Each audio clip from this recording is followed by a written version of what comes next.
That was deafeningly loud, but yeah, I was going to say that was particularly loud. That bit. one, that really, I just had to hit it down a notch. So yeah, we'll have to have a look at the levels afterwards. But yeah, round two. How are you feeling? Well, you can probably hear my voice, not amazing to be honest, but yeah, that's just part and parcel with going to a gig on Saturday and screaming too loudly, I guess. Yeah. The same for you, because you were at the same gig. So at the same gig, being too old to stand in a mosh pit at a. Do we want to say what gig it was? Guess we're gonna have to. We're going to admit to that anymore. Go on. We were at Limp Bizkit together in Margate at Dreamland. It was brilliant, but we're a bit bruised and our throats are a bit raw from all the rapping. Which was great. Had to pick Adam up off the floor a few times, and vice versa. A very large bruise on my knee, but it was definitely worth it. And Liam Gallagher was there too, so it must be kind of cool, I guess. So, but yeah, it was great. But yeah, a lot of damage done to the vocal cords and to the legs. Yeah. Anyway, we've got our Lemsips and paracetamol and things, and I've also got a special guest next to me today who might pop his head up at some point. My dog Pedro sat next to me on the sofa, so if you're watching the video of this, you might occasionally see his little head pop up and demand treats off me. If you're not, you're gonna have to describe what he looks like. Yeah, are the cats in the room with you? I don't know where they are. They probably are somewhere, but they'll probably jump on my lap at some point. Okay. Animal friendly band, yeah. So difficult second episode of the podcast. Oh, there we go. He's off. Today we're going to talk about branding. You just knocked my camera over. Someone doesn't want to talk about branding. That was really helpful. Are we back? We are. We're back. Good. So we're going to talk about branding today for B2B startups. And I thought a good place to start would be, what do we mean when we talk about brand? Because I think for us this stuff is super, super obvious. And we probably have a definition of it that is not, necessarily what everyone kind of thinks of when they first hear the word brand. So let's start there, really. What do we mean by brand? Because I think when we think about it, we have a definition of it. It's not necessarily what a startup founder might necessarily think brand means. So when we talk about brand, what are we talking about? Well, I think the first thing is to talk about like what it's not really, which is I think most people come to it thinking a brand is just the logo, just a name, just some colours, and a product essentially, and it's really not that. And without sounding like it's hard when you talk about brand not to sound too like lofty. But I definitely think it's really about an emotional connection, really, that a user has with a brand or a product, and I think that's the kind of at the heart of all of this. That's the really important part. And if you think about yourself, for example, the brands that you kind of interact with, that you engage with, they're on a deeper level than just the kind of logo itself, which kind of obviously does all play a part, and it's all in the kind of fabric of the brand itself. But there's a much more like emotional connection that you kind of forge with that brand, and if you think about brands in your ecosystem, you reflect on those. They all kind of have a significance to who you are, types of behaviours and values that you hold, and all that kind of stuff. So I probably did sound very lofty there saying that. Well, you did when you said that brand's actually an emotional connection. I did, yeah. Cool. The thing is, you can't not talk about brand without sounding like that, I think. But it's hard. It's hard to, and most people don't. I think it's fair to say, particularly people who work in brand. And I think I struggle a little bit when you start producing the brand onion, which a lot of you know I exactly like that when that what I'm comes out. talking about. When you end up with things like, well, you know, at the center of the onion is the brand essence, and then outside of that is the brand spirit, and then outside of that is, you know, the, I don't know, brand flavor or brand vibes or like whatever, and you start having all these different things, and they aren't like super useful and practical really when you're actually trying to grow a business. Which like brand, I think, really should be at the center of everything.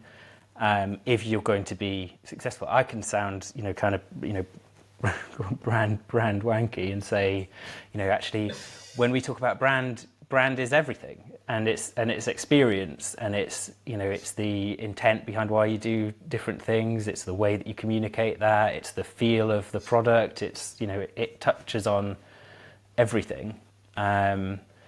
So it is a bit tangible, and it is quite difficult to just pin it down and say it's one thing. But it is also sort of everything. So, you know, it is very difficult to talk about this without sounding like a... Without getting the brand onion out. You know, people come to us all the time asking for websites, products, and they haven't really thought about the brand. And we do always have to take them up a level, because it is the thing that underpins everything and trickles down into things like the product and website, dashboard, everything. So it's the cocktail of elements that really make the customer experience kind of thing. And then Phil's smiling because he thinks that's probably a bit wanky too. The brand cocktail. The brand cocktail. Brand cocktail. Yeah, you're absolutely right. A lot of people come to us and ask for a website or for a product, and very quickly we end up spinning the conversation around to actually there's a piece of work here that you need to do to define the brand before we can get to those things, and actually make them work and be really good. You know, with websites, a lot of the time it's quite apparent to us if we look at something and they say, oh, well, our website's not really performing, we don't really like our website, can we redo it? That the issue isn't necessarily just a user experience issue. It is more likely a significant brand issue, and that the way to make the website better is to actually address the issues with the brand and then express them through the website. And the same actually is also true of products. Why do you think it is that it's not the first thing on the minds of B2B startup founders at the start of that journey? Yeah, I think it's exactly like, I mean, it's what we find every day when someone comes to us with a problem. I think, especially maybe more so in B2B founders, they're always going and looking at the functional, practical parts of what they're trying to achieve, and less thinking around the emotional connection that product or what they're trying to create can have with the kind of user. So I think just in their nature, they're going to like, what does this product or thing need to do? But they're not thinking about how it needs to be like adopted or connected to connect with the people that it's intended for. I think that's why. So like every time when we have something, they're like, people start with like, oh, this is the thing, but they don't really ever start with like, this is the kind of bigger thing, the other parts of the onion, I guess. Because it's quite, I suppose, intangible, and it's quite easy to say, I can see that we need the output, the website or the product, yes, without really seeing the brand as a foundational element for either of those things. Yeah, and I also think that like traditionally, like brand has always been seen as a separate entity. Do you know what I mean? Like it's like, you know, brand agencies, like traditional brand agencies, right? Before digital brands, like if we're calling like this kind of age, digital branding age, traditional agencies were doing like TV ads and billboard posters, and that was brand, and it was kind of put into this box of brand. And also a brand process would be like, you know, months, years, not like weeks. And I think I think also there's a tendency for founders to be a bit like put off and nervous about that, like brand. God, like, if they worked at a big place like IBM, we did this brand project and it went on for years and it was really painful, yada yada yada. And I think that's the thing as well, is that they don't want to open that box because they're like, it's expensive, it's long, and it's arduous. And as we know, startups don't have that time or budget to do that kind of stuff.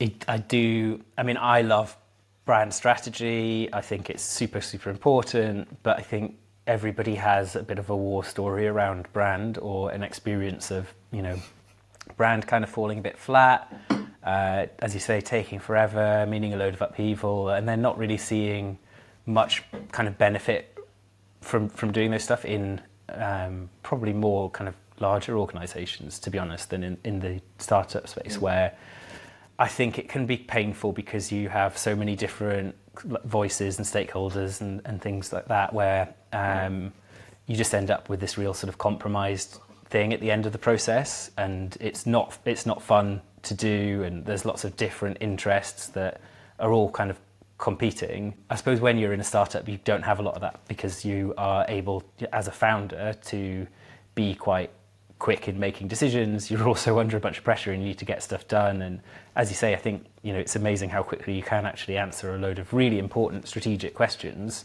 well enough to create a really distinct brand. I'm going to try one more time with a slightly, kind of brand wanky thing. But I think what I would boil brand down into is that it's really the expression of the differences between your business and everyone else, and a way of connecting those differences with the target market in a really compelling way through visuals, through product experience, through messaging, through all of those kinds of things. And that core of that expression of differences really, it ties into what we were talking about in the last episode around capturing that early market, where you have a group of people and you have to get them on board with this idea that what your startup is doing is going to revolutionize the way that they work and do something new and change the game. And if you're going to build a product and that product is going to be really differentiated from everything else that's out there, how can your brand then not be really, really differentiated and call out those differences really, really effectively and look and feel like nothing else? Because ultimately, and I think, there was a back to old Steve Jobs. He always said, like, the best marketing is just telling the truth. And so if you've got a differentiated product, it should be really easy and obvious to have a differentiated brand, because the truth is that's the product. Yeah. And I guess, like, how do consumers understand that it's different from anything out there without the kind of brand really leading on that messaging and communication? And I think when we've picked up projects where, like, the founders have, like, gone so far down with the product, and then they're like, okay, we need to get a brand in here and try and retrofit it, it becomes quite muddled.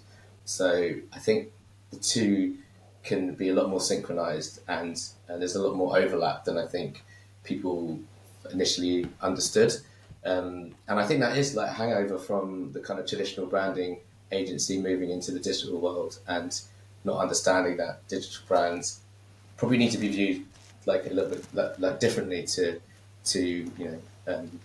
more kind of traditional brands. And we've seen that in, like, products, haven't we, Phil? When, like, the brand is saying one thing, and then the product feels really disconnected and really fragmented, and then you go into an organisation and they're like, oh, we don't really talk to the brand people, we don't really have any communications with the marketing team. That's in marketing.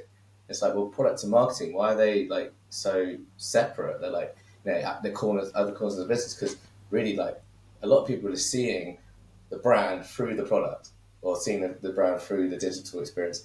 And so they do need to be, like, to be synced up. And I think that thing kind of, we see it so many times, and it's something I think that's kind of still now doesn't really get done properly, or seen as two separate entities.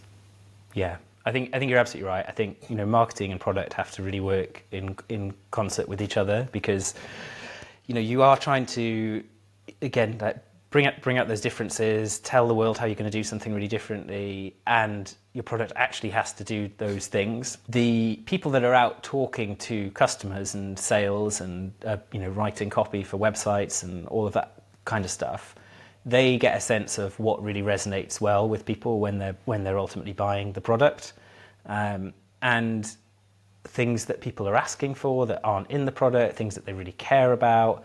The product people understand how their product is different from competitors, and so all those people working together means that you're totally on the same page. So I think a lot of places see kind of marketing and brand as like a layer on top of product. Actually, it's all one experience, and the best companies do all of this stuff together. And I think it's layered. So, give an example of a project that we worked on recently. We were originally brought in. We did the brand, and it was quite a fast-paced branding project. But trying to create something that looked different to what was out there. And then the next thing that we did was the product. And because we'd done the brand, we understood what the brand values are. We could understand what needed to be brought out in the product initially. Because we then user tested the product, we started to understand more about what the users actually cared about, and that was able to kind of influence the brand a bit more. And then there was this sort of back and forth, and as we sort of figured out a bit more what the actual interactions people wanted to have with the product, we were able to kind of bring that story to life in a different and more compelling way. And even within that, I think there are, if you came at us and said, why do I need a brand to be able to build a product? Well, there's a really basic tactical level. Like, what color are the buttons going to be? There's kind of decisions that have to be made. Which that I've made that sound trivial, but those kinds of things are actually important for the feel of this. There's questions about what should the feel of this be like, and you'll know from products that you've used. There is, and the classic obviously being you use a Microsoft product, you use an Apple product, and or a Google product. They all have a unique feel, and that is in large part down to brand and what they're trying to express, who they're trying to attract, all of those kinds of things. That's driven by personas. You use the same personas for marketing as you use for product. And then, I think you start to think about functionality through the lens of brand and what features need to go in there, because you're taking a strong position against the existing mainstream market and saying we're doing things differently. How do you then make decisions about what goes into a product? It actually should be led by brand, or even don't call it brand. Just think about it as kind of one total thing. And just to go back to that example of that project that we've done recently, we spent a lot of time figuring out the UX, which was super complicated. And then what we did was we actually said, well, now let's really, really ramp up the brand. And it did a couple of things. There was a step change in between user tests from the version that was quite kind of dark and a little bit kind of generic to the one which actually had a bit of kind of levity and felt a bit more kind of unique and distinct from other tools that people had used. And we brought in even little kind of characters and animations in unexpected places, ramping up the kind of unexpected moments of joy within what is quite a technical product. And the way that people felt totally changed.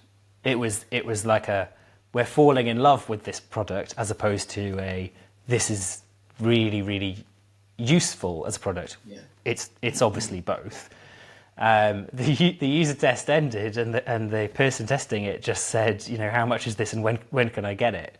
Which was a really positive reaction. That I think a lot of that kind of came down to the brand, but also just in terms of how people understood things, because it has a consistent feel. It's consistent with other collateral and literature that they've seen elsewhere. And it just feels kind of natural because they've seen these colours and everything. They know what it all means. They know what we're trying to communicate.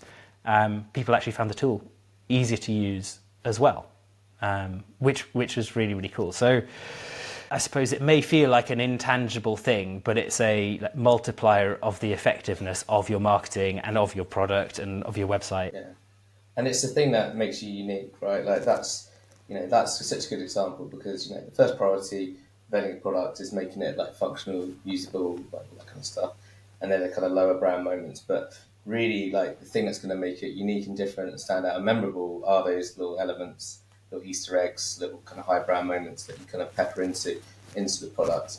And that's why I think at the moment brand is more important than anything in that customer experience because anyone can pick up a material design design system and make it some colors and chuck it out, but it's really how you make it more ownable, more unique, and people are left being like, wow, that was a really cool experience. I really like these little micro animations. Like the thing I'm talking about, it's not just about look and feel, it's also about tone of voice. Like, having a more like down to earth tone of voice, or like in certain areas of a product that also, adds to the whole kind of brand experience. There's so many products that look like other products. How do you stand out, and how do you create those really kind of peak interest moments where you can have that kind of nice kind of element of high brand stuff. Well, now we've nailed that. Let's take a short break, and then we can come back and talk about how to make your brand actually stand out. Welcome back. We just had the adverts with Limp Bizkit. John Otto. Okay, right, we're back. We're good? We all good? Yes, we are. Okay, so we're going to ask a question, which I think me and Phil both have quite strong opinions around, is why with a brand you can't be conservative. Well, this again is down to if you're going to really revolutionize and differentiate something, why would you be conservative? Why would you say we're doing something that's really different to everyone else, but let's look like everyone else? It just would be dishonest, and I think it would be confusing for people. And this comes back to, I suppose, like, are you going after early adopters, or are you going after the majority? Because if you're going after the majority, it's kind of good to look like everyone else to some extent. That's why the IT directors buy Microsoft and products that look like Microsoft and those kinds of things. But if you're going after early adopters, they are people who are actively saying, I want something that's different. So make it really obvious that you are different, and then those people will come and they'll be eating out of your hands. So yeah, that's why you shouldn't just be conservative. Definitely. I mean, you can't like build like a tribe with being conservative, can you? Like, you have to offer something unique and offer something different. And I think like if you think about even it falls down to like music, culture, all these different things. It has to like something new and interesting that people want to kind of get attracted to, like moths. And that's I'm like that in stuff with music and everything. So I'm always on the lookout for something, just to get my curious brain going. And those brands, like, they have to stand for something, they have to communicate that they stand for something different, visibly and in their kind of communication and messaging. And I think that is the only way. Otherwise, I literally don't see the point, to be honest. Like, I don't see the point of being just another tech startup brand. And, we've in the past fallen victim to creating those, because sometimes, you try and push a founder to do something bold and do something unique. they get a bit nervous. You have to take them on that journey, like really show them that this is why we're doing it. And 9 times out of 10, when we've done that and they've completed it and they've gone through that, it might have felt a bit rough on the way, but when they've got to that point, they can then be like, yeah, this is great. This is awesome. I understand. People, this really resonated with the right people. Whereas like if it doesn't happen and they really like dig their heels in and it goes to kind of generic text art, boxy, square, blue, purple, green, whatever, it's generally like not as impactful, in my opinion. Yeah. And there's Okay. a lot So of them out there. well, yeah, there are, and so there were two things there that I think I'd like to just kind of pull out from what you just said. One is, I think, yeah, you can't build a tribe with a really just generic Me Too brand, and I think you can have a tribe that has a very generic Me Too brand that people want to join, but if you're just starting one, why would anyone go to your thing that it just looks the same as everyone else when there's a much bigger tribe somewhere else that, you know, also looks exactly the same? So, you know, it's like going to a party. Do you want to go to a party with like 2 or 3 people, or do you want to go to the one that like everyone wants to go to? A cool party that like no one knows about, but it's like it's cool up kind of thing, or do you want to go to the vanilla party? And the vanilla party. Yeah, but this is like saying, do you want to go to a party that no one knows about and also doesn't look cool? Like it just looks like everyone. It just looks exactly the same as the much bigger vanilla party. Here's the generic party. Yeah, so that doesn't really work. And then yeah, you're absolutely right. There are just a load of tropes that I think are just associated with being very conservative as a brand. And I actually think there's 2 levels to this. There are brands that look like, or are trying to look like, the majority piece of the market. But then there are also brands that just look like generic startups. And regardless of what industry they're in, they all have the same illustration style, or, you know, they're using the same typefaces, or, you know, all of those kinds of things. So as a as a brand expert and a creative, what are the things, Adam, that when you see them, you look at and you're like, yeah, this is just like copy paste stuff? What are the specific things? It's hard, right? Because like, you know, we get so many people come to us and we're like, you know, I want this style of illustration because I've seen this style of illustration on things that I like, and I get that, but they are trends, and these trends become saturated extremely quickly.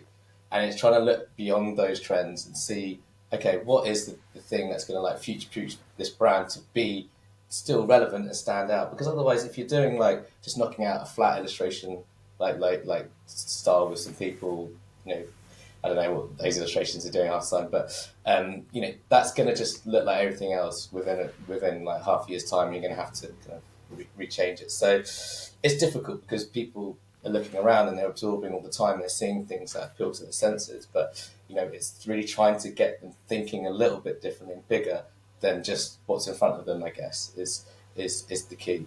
I don't know if that answers your question at all, but that's how I. Well, let's come back to that question. But I think you're right. There are a lot of trends, and the thing with trends is they kind of become commoditized. So literally, those illustrations, you know, and you'll know the ones that we mean, because if you've ever been on a startup website, you know, you'll probably have seen them. They started off as, you know, somebody's original idea, and then over time they became adopted by you know, a load of brands, and then eventually they just got kind of put on Shutterstock, and people could download those for very little money without needing to hire an illustrator, do a little bit of customization, and then, you know, roll them out. So you can literally see the cost of having a brand like that decrease over time as those things become available to kind of mass market, and then suddenly they're everywhere. And when people say they look cheap, it's because they literally are. It's because literally everyone can afford them, so literally everyone's using them. And, you know, I think there's been a few things like that. I've always really liked the quote, and I can't remember who said it, but it was, you know, from back when I was kind of doing advertising. When everyone else zigs, zag. And it's always stuck in my head. And I have this, you know, I do have that mentality a lot of the time. If everyone else is doing it, we're not doing it. And you should, Yeah, because I think you're trying to look different from everyone. yeah, yeah. I think you are the biggest zigzagger, or zagger from a zig. But we both are, because we just want to like do something that's unique. You know, we want to provide our clients with something that feels really ownable, and I don't think it can be ownable if it just looks like everything else, but maybe a bit nicer. And I have to say, like we've fallen victim in the past of doing that. You know, I definitely have like way back when, and we're sick of it. We're tired of it. We want something different. Like, you know, people want something different. People want something that's going to interest them, and you know, it's tough out there because it's like it's so saturated and so flooded, that you know how do you find that thing, you know, and I guess like sometimes we're like so kind of hell bent on trying to find that thing. You know, you've got to be careful. You've got to get the right balance. You can't do something that's completely out there that just doesn't fit the bill, just doesn't like really align to the values and proposition. But there's definitely like, I think Phill and I are big advocates when we start projects, do like branding. We want to push things out as far as we can. We always kind of want the client to be like, hey guys, you need to like tone it back, rather than the other way around. We're like the biggest insult we can have is when the client is like, oh, can we push it further or show us some inspiration that actually is a bit more dynamic. And that's really like a bit, that means we haven't done our job because we haven't pushed their thinking. We haven't, you know, gone wide enough in what we're creating. I think that's very good advice if you're in the market for an agency, is get an agency who doesn't quite nail it exactly. I mean, actually that's terrible advice. If they can nail it exactly, then great. But don't get an agency who kind of you're having to push. Get an agency that you're having to rein in, because I think that's how you know, that kind of back and forth is how you get to the sweet spot. Exactly. And obviously, we're not just talking about visuals here. We are, you know, to some extent, but I think it's super important. Really, a lot of brands win in their market because of their brand. Or, you know, a better way of saying that, a lot of startups win in their market and create monopolies because of their brand. That is a thing. It's possible to do. You know, you might be up against somebody who has a you know, broadly similar new idea of how to revolutionize a market, and the thing that differentiates you could be your brand. It could be the thing that, you know, kind of wins. So it is super important then that, you know, it doesn't just look exactly like everyone else, because that essentially means, and that, you know, to go back to the tropes thing and the kind of pitfalls to watch out for, I think if you can't sit down and do a competitor comparison table quite easily, where you can say, this is us, and these are the things that we do that are similar to what everyone else does, and these are the things that are totally different, you're kind of knackered. I don't think you can really build a compelling brand, a compelling marketing, compelling websites, compelling product, unless you really understand what those things are.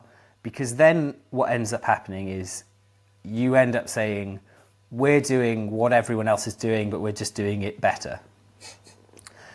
And that's a bad place to be as a business. Like, that's not a place where you can really capture a market and create a monopoly. It's a space where you're just constantly going to be saying that you're better and competing on price. And you're going to squeeze out your profit margins, and your business isn't going to be successful. You're going to have to spend a load of money on customer acquisition, because you're going to be, you know, fishing for, you know, even down to same keywords, same ad channels, same messaging, and it's just ultimately going to be a situation where people are going to have two things that are basically similar, side by side. They look the same, they're saying the same things, they're doing the same things, and it doesn't give them any reason to say, these are the ones that are really going to change my life. If you can't do that, you're not going to be successful as a startup.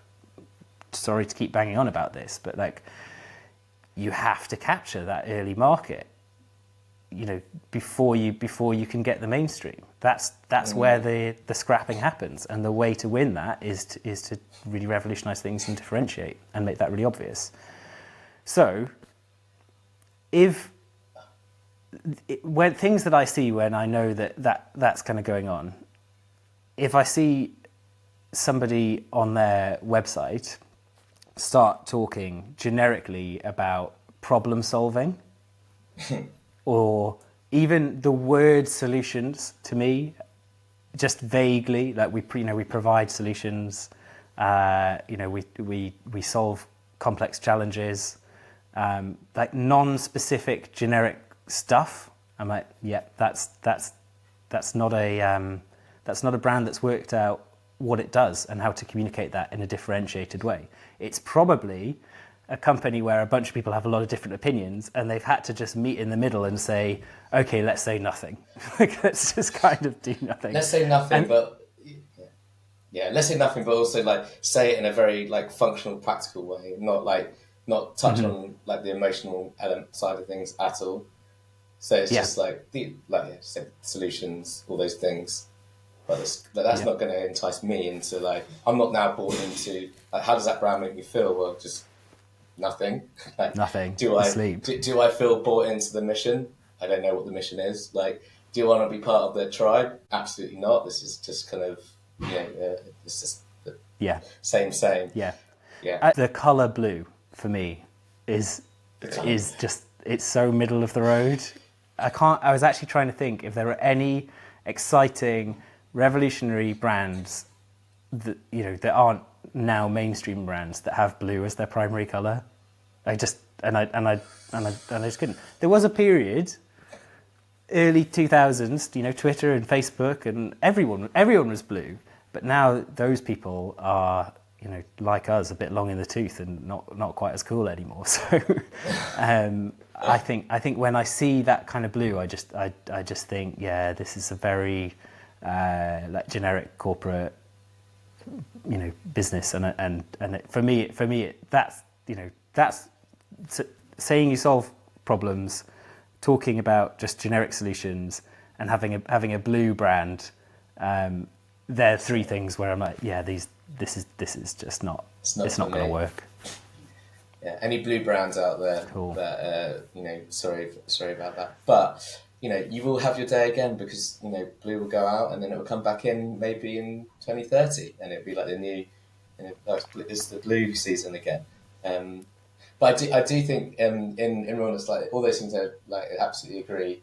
And just to put that into some like kind of something that's a bit real, I think Monzo is a really good example and of a brand that did it really well, from like the brand itself, like when it first came out, building out that kind of advocacy and tribe and community, and then the product as well, offering something different.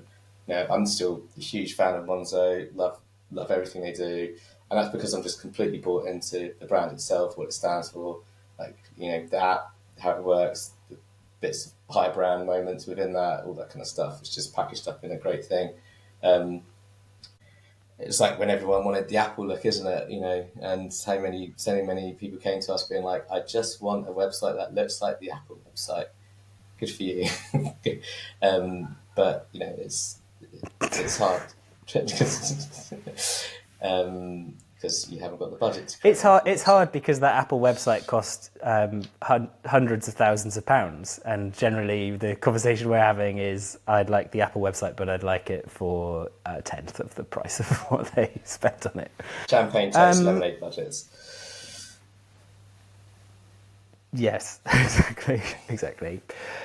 Look, clearly there is a lot of stuff that we can talk about in the brand space, and that's why we're going to actually do 2 episodes on brand. So I think what we'll do is we will wrap up here, but join us next week when we will be talking about, amongst other things, how you build in models that are kind of hybrid tech businesses and consultancies, what some of the differences between B2B and B2C are, and probably my favourite topic, which is how do you create a really compelling value proposition, and why is that, in my opinion, the most important thing that you can do in terms of brand, product, anything, essentially. We are still looking for startups to join our beta version of the product that we're creating. We'll put a link in the show notes for how to apply to take part in that. If you are in the process of starting a B2B startup, please do reach out to us. We would love to help you with that. We'd love to give you some coaching, and we'd love to use you as guinea pigs for the product that we are in the process of creating. Like and subscribe to the podcast. I don't think you can. Can you like a podcast? I don't know. But do it if you can. And we are actually giving away a AI-powered UI prototyping toolkit at cultproducts.co. Again, link in the show notes. Adam, have you got anything else you want to plug? Any other things you want people to go and do? Yes, and we've got this big brand onion that we'll give you. It's a literal onion that we'll post to your door. No, we won't give you a big brand onion, but we do have some really nifty tools and templates that we've kind of built over the years. And we didn't really get to talk about like the minimal viable brand stuff, but like stuff that kind of make us, you can generate brands more nimbly and all that kind of stuff, which is something would be really cool to share at some point as well. But no, I think that's great. Well, we will literally do that in the next episode. You do that in the second one. Okay, great. There you go. Tee that up nicely. Yes, we still won't sound any better because we're going to record it in five minutes. So apologies, the Limp Bizkit hangover throat conditions will still be. We'll keep on rolling. Nice. Ouch. Nice. Thanks for that reaction. Okay. Thanks everybody for listening, and we will see you next week.